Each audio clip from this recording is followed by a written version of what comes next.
नमस्ते। आज की कक्षा में सबको स्वागत। पिछली कक्षा में हम हरिशंकर प्रसाद जी की सदाचार का ताबीज नामक पाठ पूरा किया। इसके बाद हम एक रेखा चित्र के बारे में, महादेव वर्मा के बारे में पढ़ा, कुछ भाग पढ़ा। महादेव वर्मा छायावाद के प्रमुख कवि, प्रमुख साहित्यकार माने जाते हैं। ये आधुनिक काल के मीरा नामक जाना जाता है। आधुनिक मीरा नाम से जाना जाता है। उसका एक काव्य संग्रह है यामा। इसके अलावा कुछ काव्य संग्रह भी है, निहार, रश्मि, नीरजा, शांतिगीत, दीपशिखा, यामा, सप्तवर्णादि है। इसके अलावा गद्य लेखिका भी है महादेवी वर्मा। उनके इस काव्य संग्रहों के अलावा इसके अतिरिक्त उनके 18 काव्य और कुछ गद्य कृतियाँ भी हैं। उनमें प्रमुख है मेरा परिवार, स्मृति की रेखाएं, पद के साथी, श्रृंखला की कड़ियाँ और अतीत के चलचित्र है। ഇത്രയും കാര്യമാണ് നമ്മൾ കഴിഞ്ഞ ദിവസം എടുത്തത്. ഇനി ബാക്കി ഭാഗമാണ് നോക്കുന്നത്. सन 1955 में महादेवी जी ने इलाहाबाद में साहित्यकार संसद की स्थापना की और पंडित इलाचंद जोशी के सहयोग से साहित्यकार का संपादन संभाला. 1955 മഹാദേവി വർമ്മ ഇലഹാബാദിലെ സാഹിത്യകാർ സംസദ് എന്ന് പറയുന്നൊരു സംഘടന സ്ഥാപിച്ചു. അതുപോലെ തന്നെ പണ്ഡിറ്റ് ഇലാചന്ദ് ജോഷിയുടെ സഹകരണത്താൽ സാഹിത്യകാർ എന്ന് പറയുന്ന പത്രിക അവിടുന്ന് ആരംഭിക്കുകയും ചെയ്തു. പത്രാധിപരായിട്ട് ഇലാചന്ദ് ജോഷി പത്രാധിപരായിട്ട് അവിടെ സാഹിത്യകാർ എന്ന് പറയുന്ന ഒരു മാസിക അവിടെ, ഒരു പത്രിക അവിടെ ആരംഭിച്ചു. ഈ സംസ്ഥ മുഖപത്രത, അപ്പോൾ ആ ഒരു സ്ഥാപനത്തിൻ്റെ മുഖപത്രമായിരുന്നു സാഹിത്യകാർ എന്ന് പറയുന്ന പത്രം. ആ പത്രത്തിൻ്റെ പേരാണ് സാഹിത്യകാർ എന്ന് പറയുന്നത്. അത് സാഹിത്യകാരന്മാരുടെ സംഘടനയാണ്. അതിൽ പണ്ഡിറ്റ് ഇലാചന്ദ് ജോഷിയുടെ നേതൃത്വത്തിലാണ് അദ്ദേഹം പത്രാധിപരായിട്ട് അവിടെ സാഹിത്യകാർ എന്ന് പറയുന്ന ഒരു പത്രം ആരംഭിച്ചു. ആ ഇൻസ്റ്റിറ്റ്യൂഷൻ്റെ മുഖപത്രമായിരുന്നു അത്. स्वाधीनता प्राप्ति के बाद 1952 में वे उत्तर प्रदेश विधान परिषद की सदस्य मनोनीत की गई. സ്വാധീനതാ പ്രാപ്തിക്ക് ബാദ്, സ്വതന്ത്രതാ പ്രാപ്തിക്ക് ബാദ്, സ്വാതന്ത്ര്യം കിട്ടിയതിന് ശേഷം 1952 ഉത്തർപ്രദേശിലെ വിധാൻ കൗൺസിലിൻ്റെ മഹിളാ മെമ്പറായിട്ട് അവർ മാറി. 1956 में भारत सरकार ने उनकी साहित्य सेवा के लिए पद्म भूषण की उपाधि और 1969 में विक्रम विश्वविद्यालय ने उन्हें डी लिट उपाधि से अलंकृत किया. 1956 में 1956 ഭാരത സർക്കാർ മഹാദേവി വർമ്മയ്ക്ക് സാഹിത്യ സേവനത്തിന് വേണ്ടിയിട്ട് പത്മഭൂഷൺ എന്ന് പറയുന്ന ഒരു അവാർഡ് കൊടുത്തു. അതുപോലെ തന്നെ 1969 വിക്രം വിശ്വവിദ്യാലയനെ, വിക്രം യൂണിവേഴ്സിറ്റി മഹാദേവി വർമ്മയ്ക്ക് ഡി ലിറ്റ് എന്ന് പറയുന്ന ഹോണർ ബിരുദം കൊടുത്തു എന്നാണ് പറയുന്നത്. അപ്പോൾ ഈ രണ്ട് സംഭവങ്ങൾ, അതായത് 1956 69 അദ്ദേഹം മഹാദേവി വർമ്മയെ ഒരുപാട് പുരസ്കാരങ്ങൾ കൊടുത്ത് ആദരിച്ചതിൽ ഏറ്റവും പ്രധാനപ്പെട്ട ഒന്നായിരുന്നു പത്മഭൂഷൺ എന്ന് പറയുന്ന സാഹിത്യ സേവനത്തിന് വേണ്ടിയിട്ടുള്ള അവാർഡ്. इससे पूर्व महादेवी वर्मा को नीरजा के लिए 1934 में शेक्सपियर पुरस्कार, 1942 में स्मृति की रेखाओं के लिए द्विवेदी पदक प्राप्त हुए. അപ്പോൾ അവർ എഴുതിയിട്ടുള്ള ഒരുവിധം എല്ലാ രചനകൾക്കും തന്നെ സാഹിത്യ സേവനത്തിനുള്ള പുരസ്കാരമുണ്ട്. അതുപോലെ തന്നെ അവരുടെ രചനകൾക്കൊക്കെ തന്നെ, കാവ്യങ്ങൾക്ക്, ഒരുവിധം എല്ലാ കാവ്യങ്ങൾക്കും തന്നെ പുരസ്കാരങ്ങൾ കിട്ടിയിട്ടുണ്ടെന്ന് പറയുന്നത്. അപ്പോൾ മഹാദേവി വർമ്മയുടെ ഒരു കാവ്യസമാഹാരമാണ് നീരജ എന്ന് പറയുന്നത്. അതിന് 1934 സെക്സറിയ പുരസ്കാരം കിട്ടി. 1942 ഗദ്യ ലേഖനമായിട്ടുള്ള നമ്മുടെ സ്മൃതിക്ക് രേഖാവും അതിലെ ദ്വിവേദി പദകം എന്ന് പറയുന്ന പുരസ്കാരവും കിട്ടി. 1943 में उन्हें मंगला प्रसाद पुरस्कार एवं उत्तर प्रदेश सरकार के भारत भारती पुरस्कार से सम्मानित किया गया. ഇതുകൂടാതെ 1943 മഹാദേവർമ്മയ്ക്ക് മംഗള പ്രസാദ് പുരസ്കാരവും അതുപോലെ തന്നെ ഉത്തർപ്രദേശ് സർക്കാർ കൊടുത്ത ഭാരത് ഭാരതി പുരസ്കാരവും ഈ 2 സമ്മാനങ്ങൾ കൊടുത്തവരെ ആദരിച്ചു. यामा नामक काव्य संकलन के लिए उन्हें भारत का सर्वोच्च साहित्य सम्मान ज्ञानपीठ पुरस्कार प्राप्त हुआ. ഈ യാമ എന്നു പേരുള്ള കവിതാ സമാഹാരമുണ്ട്. അതിന് ഭാരതത്തിലെ തന്നെ നമ്മുടെ ഇന്ത്യയിലെ തന്നെ ഏറ്റവും പരമോന്നതമായിട്ടുള്ള സാഹിത്യ പുരസ്കാരമാണ് ജ്ഞാനപീഠ പുരസ്കാരം എന്ന് പറയുന്നത്. അത് അവർക്ക് നേടാനായിട്ട് സാധിച്ചു. ജ്ഞാനപീഠ പുരസ്കാർ പ്രാപ്ത രചനക്കാ നാം ഹേ യാമ. യാമ എന്നു പേരുള്ള രചനയ്ക്കാണ് ഏറ്റവും ഉന്നതമായിട്ടുള്ള പരമോന്നത പുരസ്കാരമായിട്ടുള്ള ജ്ഞാനപീഠ പുരസ്കാരം കിട്ടിയത്. महादेवी अपनी काव्य भाषा की निर्मात्री स्वयं ही है, ये कहना അതിശയോക്തി नहीं होगा. മഹാദേവി വർമ്മ അവരുടെ കാവ്യഭാഷയുടെ അതായത് സ്വയം നിർമ്മാതാവ് മാത്രമല്ല, അതായത് നിർമ്മാതൃ സ്വയം ഹി ഹെ, അവർ തന്നെയാണ് അവരുടെ കാവ്യഭാഷയെ നിർമ്മിച്ചത്. അല്ലെങ്കിൽ സ്വന്തമായിട്ടുള്ളൊരു കാവ്യഭാഷയുണ്ട്. അത് ഏ കഹന അതിശയോക്തി നഹി ഹോഗ, ഈ പറയുന്നത് അതിശയോക്തിയല്ല. അവർക്ക് അവരുടേതായിട്ടുള്ള കാവ്യശൈലി കാവ്യഭാഷ ഉണ്ടായിരുന്നു. अभिव्यक्ति की जो सामर्थ्य, भाव व्यंजना का जो मार्मिक सौष्ठव आपकी भाषा वहन करती है, वह अन्यत्र पंतजी में ही प्राप्त होता है. ഇതുപോലെ തന്നെ അഭിവ്യക്തിക്ക് ജോ സാമർത്ഥ്യം, അതായത് വ്യക്തമാക്കാനായിട്ട് എന്തെങ്കിലും കാര്യങ്ങൾ അവതരിപ്പിക്കാനുള്ള സാമർത്ഥ്യം, ആ ഭാവങ്ങൾ വ്യക്തമാക്കുക, അതുപോലെ തന്നെ അതിൻ്റെ കേന്ദ്ര ഭംഗി, ആ രചനയുടെ ഭംഗി എന്ന് പറയുന്നത് മാർമിക് സൗഷ്ഠവ്, അതായത് കേന്ദ്ര ഭംഗി എന്ന് പറയുന്നത്, അത് പ്രധാനപ്പെട്ട ഭംഗി എന്ന് പറയുന്നത് ആപ്കി ഭാഷ വഹൻ കർത്തി ഹേ, മഹാദേവർമ്മയുടെ ഭാഷയ്ക്ക് ഇതെല്ലാം തന്നെ ഉണ്ടായിരുന്നു. അപ്പോൾ മഹാദേവർമ്മയുടെ കാവ്യഭാഷ അവർ സ്വയം നിർമ്മിച്ച ഭാഷയെന്ന് പറഞ്ഞു. അത് പറയുന്നതിൽ അതിശയോക്തിയൊന്നും ഇല്ലാത്ത കാര്യമാണ്. കാരണം അത് ആ കവിതയുടെ രചനയിലെ ഭാഷയെ വ്യക്തമാക്കാനുള്ള സാമർത്ഥ്യം, കഴിവ്, ഭാവം, അതുപോലെ തന്നെ അതിൻ്റെ ഭംഗി തുടങ്ങിയവ അവരുടെ ഭാഷയ്ക്ക് ഉണ്ടായിരുന്നു. വഹ അന്യത്ര പന്ത്ജി മേ ഹി പ്രാപ്ത ഹോത്താ ഹേ, ഇത് വേറെ ആരുടെയും കാണുകയാണെങ്കിൽ അത് പന്ത്ജിയുടെ രചനകൾ മാത്രമാണ് നമുക്ക് കാണാനായിട്ട് സാധിക്കുക. ആപ്കി ഭാഷാഗത് കുച്ച് വിശേഷതായ ഇസ് പ്രകാർ ഹേ. ഇപ്പോൾ മഹാദേവർമ്മയുടെ രചനയിൽ അതായത് ഭാഷയുടെ പ്രത്യേകതകളെന്ന് പറയുന്നത് താഴെ പറയുന്നവയാണ്. ഏതൊക്കെയാണെന്ന് നോക്കാം. ആപ്കി ഭാഷ ഏക് വിശിഷ്ട സ്തർ ഹേ ജോ സ്വഭാവതഃ സംസ്കൃത ശബ്ദാവലി കി ഓർ ഝുകാ ഹുവാ ഹേ. എന്താണ് പറയുന്നത്? ഭാഷയുടെ പ്രത്യേകതകൾ പറയുന്നത് അവരുടെ ഭാഷ എന്ന് പറയുന്നത് ഏക് വിശിഷ്ട സ്തർ ഹേ, ഒരു പ്രത്യേക സ്റ്റാൻഡേർഡ്, അതൊരു പ്രത്യേക നിലവാരമുള്ളതാണ്. സംസ്കൃത ശബ്ദാവലിക്ക് ഓർ ഝുകാ ഹുവാ ഹേ, അതായത് സംസ്കൃത വേഡ്സിനോട് സാമ്യമുള്ളത് അല്ലെങ്കിൽ അതിലേക്കൊരു ചായ്വുള്ള തരത്തിലുള്ള ഭാഷയാണ് അവർ ഉപയോഗിച്ചിരുന്നത്. തത്സം ശബ്ദ പ്രധാൻ ഹോത്തെ ഹുയെ ബി ഇസ് ഭാഷാരൂപ മേ ക്ലിഷ്ടതയോ യാ രൂക്ഷത നഹി ഹേ. ക്ലിഷ്ടത അല്ലെങ്കിൽ രൂക്ഷത എന്ന് പറഞ്ഞാൽ ബുദ്ധിമുട്ട്. അതായത് തത്സം ശബ്ദ പ്രധാന ഹോത്തെ ഹുയെ ബി, തത്സം എന്ന് പറഞ്ഞു കഴിഞ്ഞാൽ സംസ്കൃതത്തിൽ നിന്ന് അതുപോലെ തന്നെ മാറ്റമില്ലാതെ ഹിന്ദിയിൽ പ്രയോഗിക്കുന്നതാണ് നമ്മൾ തത്സം എന്ന് പറയുന്നത്. തത് സമാൻ, അതുപോലെ തന്നെ സംസ്കൃതത്തിലെ അതേ വേർഡ്സ് തന്നെ ഹിന്ദിയിൽ യാതൊരു മാറ്റമില്ലാതെ പ്രയോഗിക്കുന്ന നമ്മൾ തത്സം എന്ന് പറയുന്നത്. അതായത് തത്സം വേർഡ്സാണ് അതിൽ പ്രാധാന്യമുണ്ടായിരുന്നത്. അതുപോലെ തന്നെ ഇസ് ഭാഷാരൂപമേ, ഇതിൻ്റെ ഭാഷാരൂപത്തിൽ ക്ലിഷ്ടത രൂക്ഷത നഹി, യാതൊരു തരത്തിലുള്ള ബുദ്ധിമുട്ടും ഉണ്ടായിരുന്നില്ല. ഉസ്മേ പ്രവാഹ് ഹേ ലയ് ഹേ. അപ്പോൾ മഹാദേവർമ്മയുടെ കാവ്യഭാഷയ്ക്ക് എന്തുണ്ടായിരുന്നു? പ്രവാഹമുണ്ടായിരുന്നു, ലയമുണ്ടായിരുന്നു, ഒഴുക്കോട് കൂടിയ കാവ്യഭാഷയാണ് അവർ ഉപയോഗിച്ചിരുന്നത്. പറയാൻ ബുദ്ധിമുട്ടുള്ളൊരു ഭാഷയായിരുന്നില്ല. महादेवी जी की रचना शैली का प्रमुख विशेषता है उसकी भाव तरलता, वैयक्तिकता, प्रतीकात्मकता, चित्रात्मकता, आलंकारिकത, ഛായാവാദിതത, രഹസ്യാത്മക അഭിവ്യക്തി ആദി ഹേ. ഇനി മഹാദേവർമ്മയുടെ ഭാഷ അത് കഴിഞ്ഞ് നമ്മൾ പറഞ്ഞു, ഭാഷയെക്കുറിച്ച് പറഞ്ഞു. അത് കൂടാതെ അതായത് സംസ്കൃതത്തിലേക്കുള്ള ചായവ് ഉണ്ടായിരുന്നു, സം ശബ്ദങ്ങളാണ് കൂടുതലായിട്ട് ഉപയോഗിച്ചിരുന്നത് നമ്മൾ പറഞ്ഞു.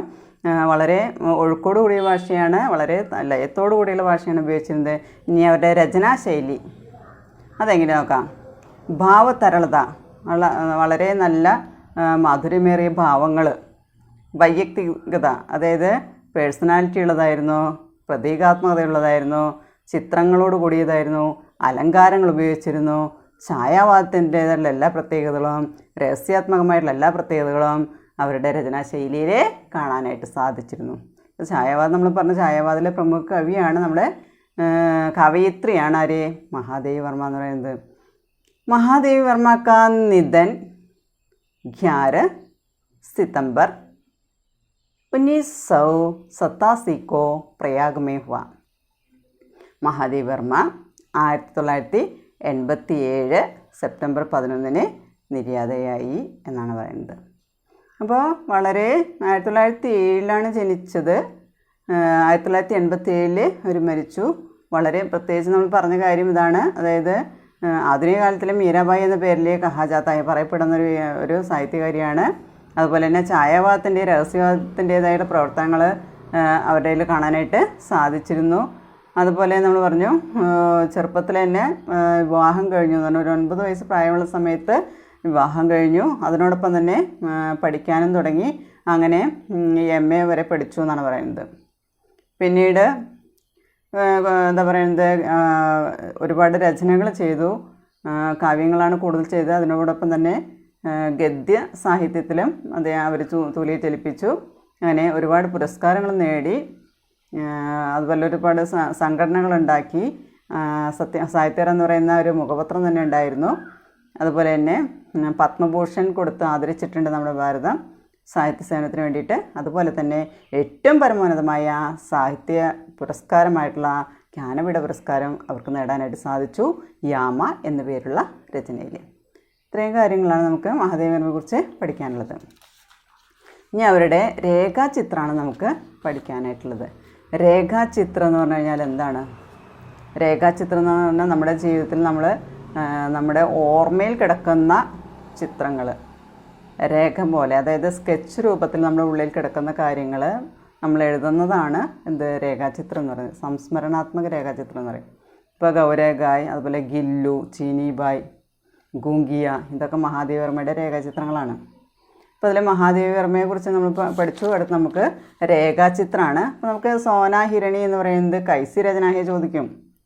സോന ഹിരണി കിസ്നെ ലിഖി, ആരെഴുതി? മഹാദേവി വർമ്മനെ ലിഖി. ഈ കൈസി രചന അല്ലെങ്കിൽ സ്വിത കാ പാഠ, അത് ഏത് തരത്തിലെ പാഠാണ് അല്ലെങ്കിൽ എങ്ങനെയുള്ള രചനയാണ് ചോദിക്കും. ഏക്ക് രേഖാചിത്ര ഹേ, രേഖാചിത്രമാണ്. നമ്മുടെ പാഠത്തിൻ്റെ പേര് സോന ഹിരണി എന്നാണ്. സോന എന്ന പേരുള്ള പെൺമാനാണ്. ഹിരൺ എന്ന് പറഞ്ഞാൽ ആൺമാൻ, ഹിരണി എന്ന് പറഞ്ഞാൽ എൻ്റെ സ്ത്രീലിംഗമാണ്. ഇപ്പം നോക്കാം. सोना की आज अचानक स्मृति हो आने का कारण है. മഹാദേവി വർമ്മ പറയാണ് സോനയെക്കുറിച്ച് ഇന്ന് പെട്ടെന്ന് ഓർക്കാനായിട്ട് കാരണമുണ്ടായി. കാരണം എന്താ നോക്കാം. മേരെ പരിചിത് സ്വർഗീയ ഡോക്ടർ धीरेन्द्रनाथ बसु की पौत्री सुस्मिता ने लिखा है, गत वर्ष अपने पड़ोसी से मुझे एक हिरण मिला था. बीते कुछ महीनों में हम उससे बहुत स्नेह करने लगे हैं, परंतु अब मैं अनुभव करती हूँ कि सघन जंगल से संबंध रहने के कारण तथा अब बड़े हो जाने के कारण उसे घूमने के लिए अधिक विस्तृत स्थान चाहिए. ഇപ്പോൾ സോനയെ പെട്ടെന്ന് ഓർക്കാനുണ്ടായ കാരണം ഇവിടെ മഹാദേവി വർമ്മ പറയണം. സോനയെക്കുറിച്ചുള്ള കഥയാണ് പിന്നെ നമ്മൾ പറയാൻ പോകുന്നത്. എന്താണ് കാരണം എന്ന് പറയുന്നത്? മേരെ പരിചിത സ്വർഗീയ ഡോക്ടർ ധീരേന്ദ്രനാഥ് ബസു. അപ്പോൾ മഹാദേവി വർമ്മയുടെ പരിചയത്തിലുള്ള അന്തരിച്ച ഡോക്ടർ, ലേറ്റ് ഡോക്ടർ ധീരേന്ദ്രനാഥ് ബസുവിൻ്റെ പൗത്രിയാണ്, പേരക്കുട്ടിയെ സുസ്മിത എഴുതാണ്. മഹാദേവി വർമ്മയ്ക്ക് എഴുതുന്നൊരു ലെറ്ററാണ്. എന്താണ് എഴുതിയിരിക്കുന്നത് നോക്കാം. ഗത വർഷ അപ്പനി പടോസി സെ മുझे एक हिरन मिला था. അപ്പോൾ സുസ്മിത പറയാണ്, ലെറ്ററിൽ പറഞ്ഞെങ്കിൽ ഇങ്ങനെയാണ്. ഗത വർഷം എന്ന് പറഞ്ഞാൽ കഴിഞ്ഞ വർഷം. അപ്പനി പടോസി എന്ന് പറഞ്ഞാൽ നൈബറാണ്. അപ്പോൾ അയൽക്കാരനിൽ നിന്ന് മുझे एक हिरन मिला था, എനിക്കൊരു മാൻകുട്ടിയെ കിട്ടിയിട്ടുണ്ടായിരുന്നു. ബീത്തെ കുച്ച് മഹീനോ മേ ഹം ഉസ്സെ ബഹുത് സ്നേഹ കർണേ ലഗേ ഹേ.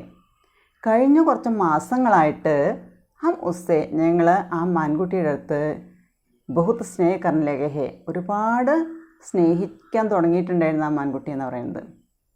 അപ്പോൾ അയൽവാസിയാണ് ആ മാൻകുട്ടിയെ കൊടുത്തത്. ആ മാൻകുട്ടിയെ എല്ലാവരും വളരെയധികം ഇഷ്ടപ്പെട്ടിരുന്നു പറയുന്നത്. परंतु अब मैं अनुभव करती हूँ कि सघन जंगल से संबंध रहने के कारण तथा अब बड़े हो जाने के कारण उसे घूमने के लिए अधिक विस्तृत स्थान चाहिए. പക്ഷെ ഇവൾ പറയണ എന്താ പറയുന്നത്, ഇപ്പം എനിക്ക് എന്താ തോന്നുന്നത്, സഘൻ ജംഗൽസ്, അതായത് വളരെ തിക്ക് ഫോറസ്റ്റുമായിട്ട് ബന്ധപ്പെട്ട് കിടക്കേണ്ടത് കാരണം, അതായത് കാട്ടിൽ വളരേണ്ടതാണ് മാൻ എന്ന് പറയുന്നത്. അപ്പോൾ സഘൻ ജംഗൽ എന്ന് പറഞ്ഞാൽ തിക്ക് ഫോറസ്റ്റാണ്. അതുമായിട്ട് അതിൽ കാട്ടിൽ വസിക്കേണ്ട ഒരു കാരണം കൊണ്ട് തന്നെ, അതുമാത്രമല്ല ബഡേ ഹോ ജനയ്ക്ക് കാരണം, ഇപ്പോൾ ആ മാൻകുട്ടി വളർന്നു വലുതായി.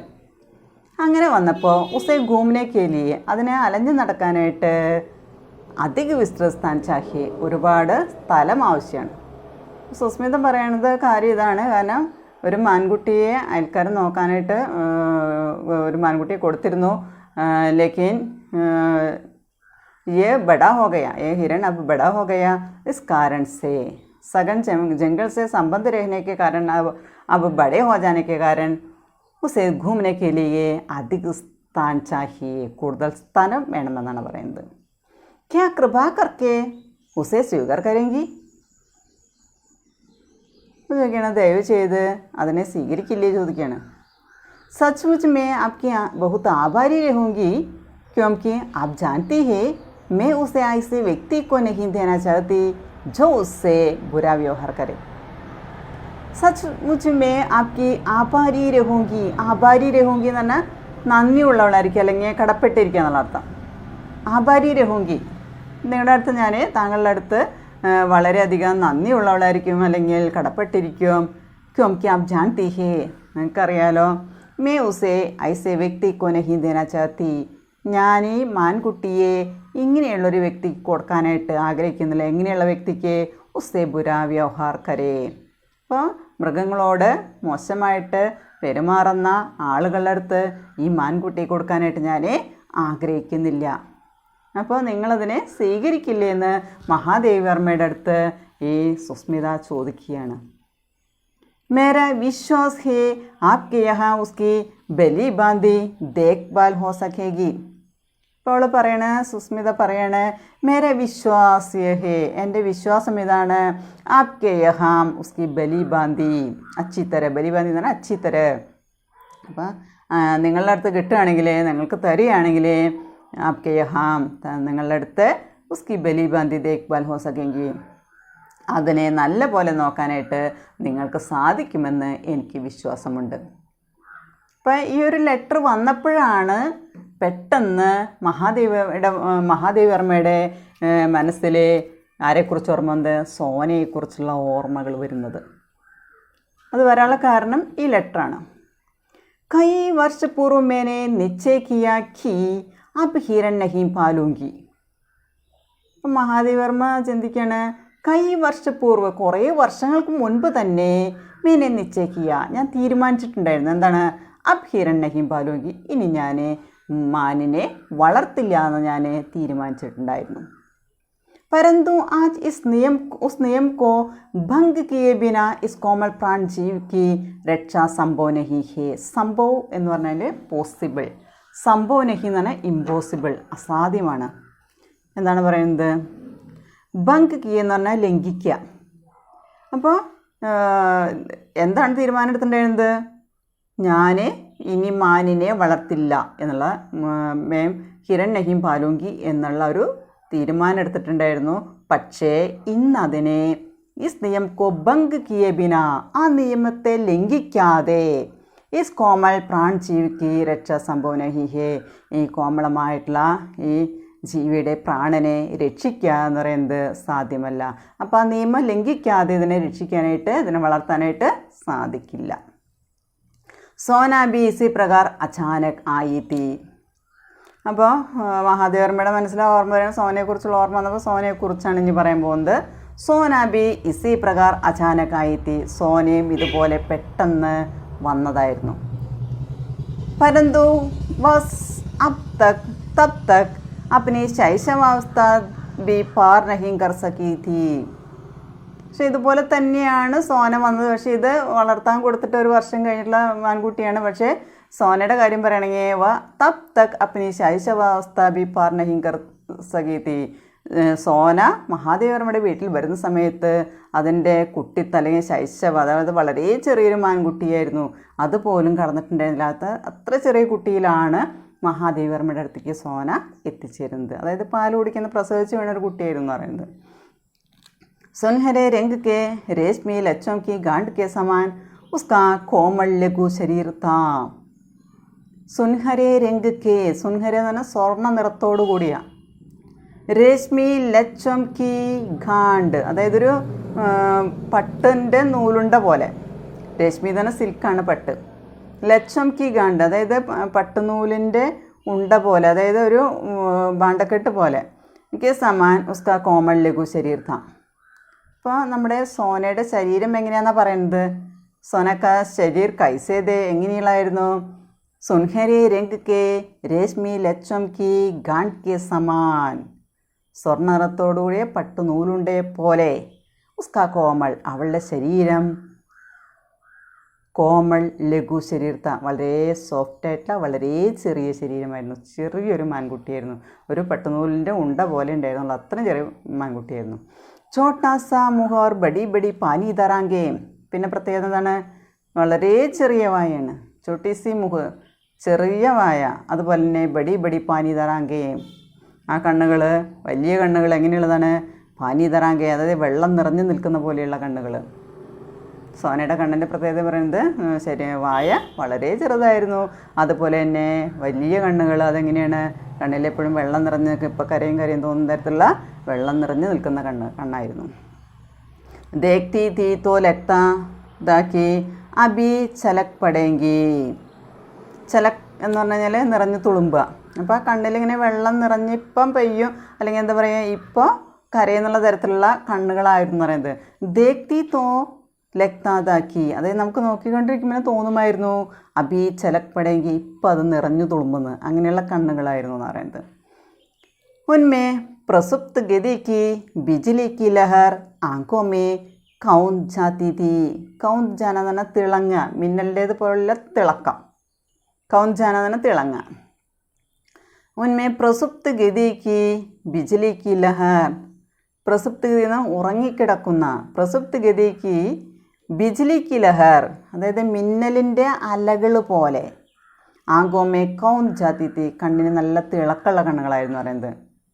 അതായത് മിന്നലിൻ്റെ വെളിച്ചം എന്ന് പറഞ്ഞാൽ ഭയങ്കര വെളിച്ചമാണ്, ആ തിളങ്ങുന്ന വെളിച്ചം. അപ്പോൾ ആ തിളങ്ങുന്ന കണ്ണുകളായിരുന്നു എന്നാണ് പറയുന്നത്.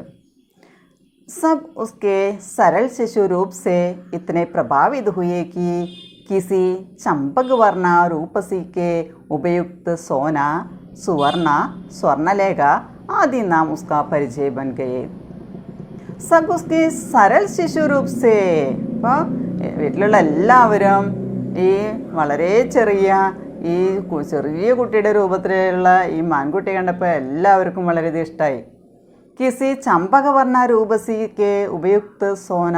ചിലവരെന്ന് വിളിച്ചു ചമ്പകവർണ്ണത്തോടു കൂടിയ. രൂപസി എന്ന് പറഞ്ഞാൽ രൂപിക്കിത്തര, ചമ്പകവർണ്ണത്തോടു കൂടിയുള്ള ആ രൂപത്തോടു കൂടിയുള്ള ശരീരം കണ്ടപ്പോൾ അവളെ തന്നെ ചിലർ വിളിച്ചു സോന എന്ന് വിളിച്ചു, ചിലർ സുവർണ എന്ന് വിളിച്ചു, സ്വർണ്ണലേഖ എന്നുള്ള പേരിലാണ് അവളെ അറിയപ്പെട്ടിരുന്നത്. ഇപ്പോൾ വളരെ ചെറിയ മാൻകുട്ടിയാണ്. ചെറിയ മാൻകുട്ടിയല്ല, വേറെ ഏത് ചെറിയ ജീവിയായാലും മൃഗമായാലും എല്ലാവരും ഇഷ്ടപ്പെടും. അപ്പോൾ അത് മാൻകുട്ടിയുടെ കാര്യമാണ് പ്രത്യേകിച്ച് പറയേണ്ട ആവശ്യമില്ല, കാണാൻ നല്ല ഭംഗിയാണ്. അപ്പോൾ അതിൻ്റെ പ്രത്യേകതകൾ നമ്മൾ പറഞ്ഞു, കണ്ണെങ്ങനെയാണെന്ന് പറഞ്ഞു, ശരീരം എങ്ങനെയാണെന്ന് പറഞ്ഞു.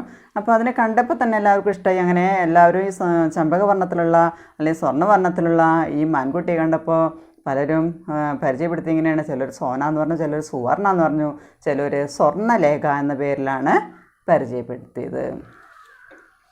परंतु उस बेचारे हरिन शाह की कथा तो मिट्टी की ऐसी व्यथा कथा है जिसे मनुष्य निष्ठुरता घटती है. എന്താ പറയുന്നത്? പരന്തു ബേച്ചാരെ, ബേച്ചാര എന്ന് പറഞ്ഞാൽ പാവം. ഹരിൻ ഷാവക്, ഹരിൻ ഷാവക് എന്ന് പറഞ്ഞാൽ മാൻകുട്ടി. ഹരിൻ ഷാവക് എന്ന് പറഞ്ഞാൽ മാൻകുട്ടിയുടെ കഥ. ആ പാവം മാൻകുട്ടിയുടെ കഥ എന്ന് പറയുന്നത് മിട്ടി കേസി വ്യഥാ കഥ ഹേ, ജിസെ മനുഷ്യ നിഷ്ഠുരത ഗട്ടി ഹേ. മണ്ണിൻ്റേതായിട്ടുള്ള ആ ദുഃഖത്തിൻ്റേതായിട്ടുള്ള ഒരു കഥയാണ് അത്. പക്ഷേ ജിസെ മനുഷ്യ നിഷ്ഠൂരത ഗട്ടി ഹേ, അതിൽ ആ മാൻകുട്ടിയുടെ കഥയിൽ വളരെയധികം ക്രൂരത രൂപപ്പെട്ടിട്ടുള്ള ഒരു കഥയാണ്.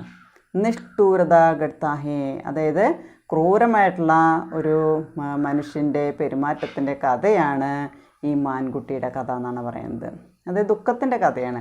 ഐസി വ്യഥാ കഥാഹേ, ദുഃഖത്തിൻ്റെ കഥയാണെന്ന് പറയുന്നത്. ജിൽസെ മനുഷ്യ നിഷ്ഠൂരത ഗട്ടി ഹേ, മനുഷ്യൻ്റെ നിഷ്ഠൂരതയുടെ ക്രൂരതയുടെ ഒരു കഥയാണ് നമ്മുടെ മാൻകുട്ടിയുടെ കഥ. वह न किसी दुर्लभ खान के अमूल्य हीरे की कथा है और न अथाह समुद्र के महार्द मोती की. वह न किसी दुर्लभ खान के അമൂല്യ ഹീരയ്ക്ക് കഥാഹേ. ഖാൻ എന്നാണ് ഖനി.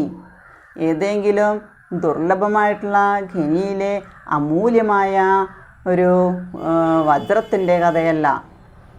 ഔർന്ന അതാഹ സമുദ്രക്കേ, അതാഹ എന്ന് പറഞ്ഞാൽ ഗഹര, ഡീപ്പ്, ആഴമേറിയ സമുദ്രത്തിലെ മഹാർദ് മോത്തിക്ക്. മഹാർദ് മോത്തി എന്ന് പറഞ്ഞു കഴിഞ്ഞാൽ വിലപിടിപ്പുള്ള മുത്ത്.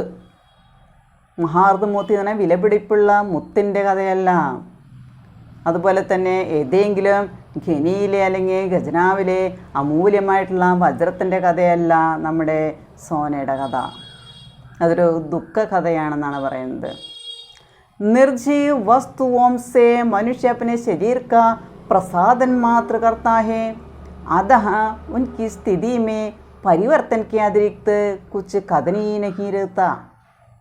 निर्जीव वस्तुओं से, ജീവനില്ലാത്ത വസ്തുക്കളോട് മനുഷ്യ अपने शरीर का प्रसादन मात्र करता है, മനുഷ്യൻ്റെ ശരീരത്തിനെ അലങ്കരിക്കാനുണ്ട്. പ്രസാദനം എന്ന് പറഞ്ഞു കഴിഞ്ഞാൽ അലങ്കാരം, അലങ്കരിക്കുക മാത്രമാണ് ചെയ്യുന്നത്.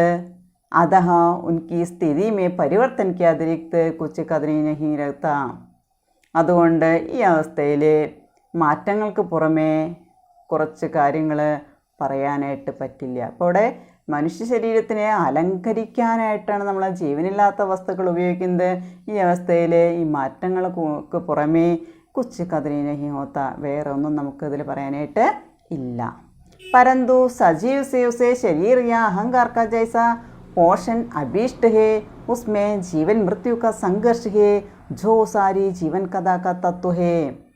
परंतु सजीव से എന്നാൽ സജീവമായിട്ട് പറയുകയാണെങ്കിൽ ഉസേ ശരീർ യാ അഹങ്കാർക്ക ജൈസ പോഷൻ അഭീഷ്ട ഹേ, അതായത് മനുഷ്യരെന്ന് പറയുന്നത് അലങ്കരിക്കാനായിട്ട് നിർജ്ജയമായ വസ്തുക്കൾ ഉപയോഗിക്കുന്നു. അങ്ങനെ അതുകൊണ്ട് അലങ്കരിച്ചു കഴിഞ്ഞാൽ എന്താണ് പറയുക, ശരീരം അതുപോലെ തന്നെ അഹങ്കാരം ഇതിനെല്ലാം ഇഷ്ടം പോലെ പോഷണം കൊടുക്കുകയാണ് ചെയ്യുന്നത്. ഉസ്മേ ജീവൻ മൃത്യുക്ക സംഘർഷ് ഹേ, ഇതിൽ ജീവിതത്തിൻ്റെയും മരണത്തിൻ്റെയും സംഘർഷമുണ്ട്. ജോ സാരി ജീവൻ കഥാ തത്വ ഹേ. അപ്പോൾ സോനയുടെ കഥ പറയുകയാണെങ്കിൽ അതിൽ ജീവൻ്റെയും മരണത്തിൻ്റെയും സംഘർഷത്തിൻ്റെ കഥയാണ്.